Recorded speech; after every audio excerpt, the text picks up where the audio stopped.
So, we don't have to fall for it. We're starting to rise above their narcissistic little mind games.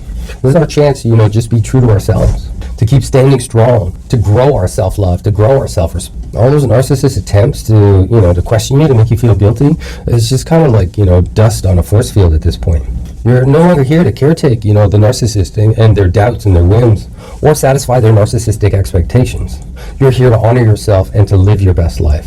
So let's keep pushing forward on this boundary setting journey, and let's just leave doubt and, their guilt just into dust. All right, my fellow narcovery boundary setters, it's time to embrace a liberating truth that'll set you free. Get ready to release the weight of a narcissist's, useless and meaningless opinions and expectations. Because here's the secret, a narcissist's life is self-centered, and that's just something that they bestowed upon themselves. They've just woken up one day and decided their place is in the center of the universe, and all others around them must bow to their whims. So ask yourself, do you have to bow? Do you? Do you really? All that narcissistic negativity and doubt they've been throwing your way has everything to do with the incredible person that you're becoming. And of course they hate it. Of course they do. It's to be expected. How could they not hate it? They want their narcissistic supply.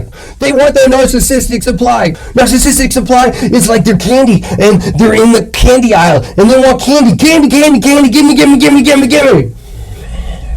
No. I'm not giving you a narcissistic supply, and I'm not giving you your candy.